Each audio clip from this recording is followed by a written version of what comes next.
50년 뒤에 네. 우리가 생활을 하는 데 있어서 전체 거래 중에서 네. 블록체인 기반 기술이 몇 프로 정도가 이 세상에 찰 것 같으세요? 그냥 예상을 던져보면.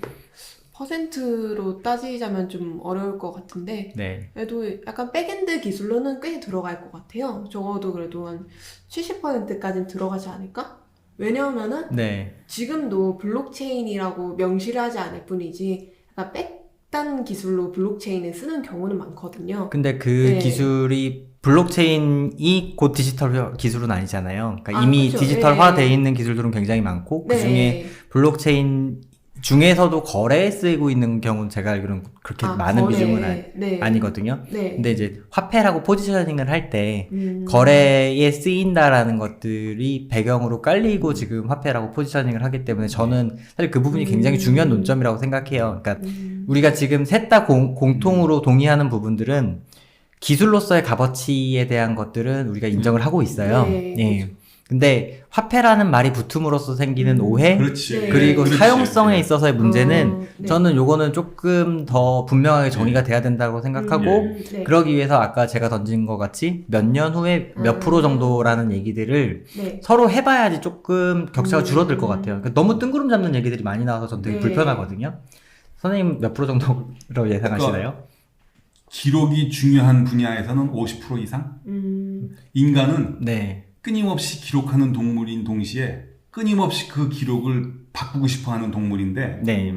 그 기록을, 과거의 기록을 소급해서 바꾸지 않으려고 블록체인 기술이 나온 건데 마치- 단점이 네. 에너지 비효율적인 부분이 있잖아요. 그렇죠. 예. 그래서 약간의 위험이 있더라도 블록체인 때려치자 하는 부분이 분명히 있을 거고요. 상당 부분 뭐 자동차 등록, 우리 출생 기록, 학교 기록 뭐 이런 많은 중요한 기록들은 네. 돈이 좀 들더라도 이게 에너지를 좀 쓰더라도 안 바꾸는 게 중요하겠다고 하는 것들이 있을 테니까 국가 기록의 상당 부분이라든지 이런 것들은 다 블록체인 기술이 어느 정도 들어가지 않을까? 지금 그렇게 생각을 해요. 기록 말고 거래에 쓰인다라고 하면 몇 프로 정도로 예상하세요? 그러니까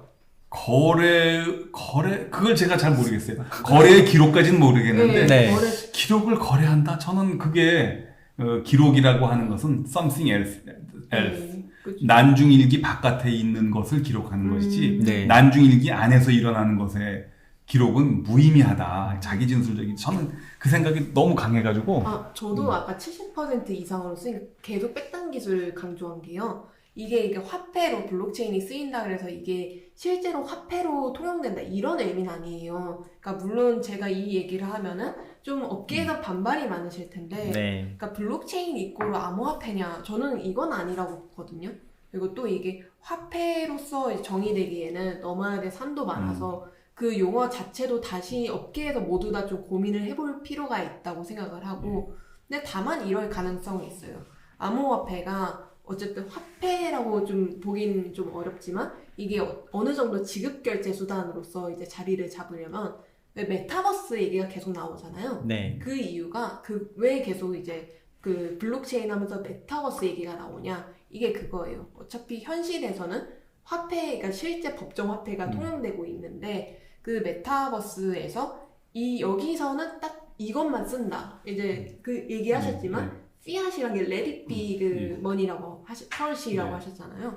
그 메타버스 안에서는 그 어떤 특정 암호화폐를 여기에서만 쓸 수 있는 지급 결제 수단으로 인정을 한다. 근데 문제는 그 메타버스의 어떤 영역이 엄청 확대돼서 나중에는 현실의 한 뭐 70-80%가 모두 다 메타버스로 돌아간다. 코로나 때문에 비대면 회의 이런 게 되게 많아졌잖아요.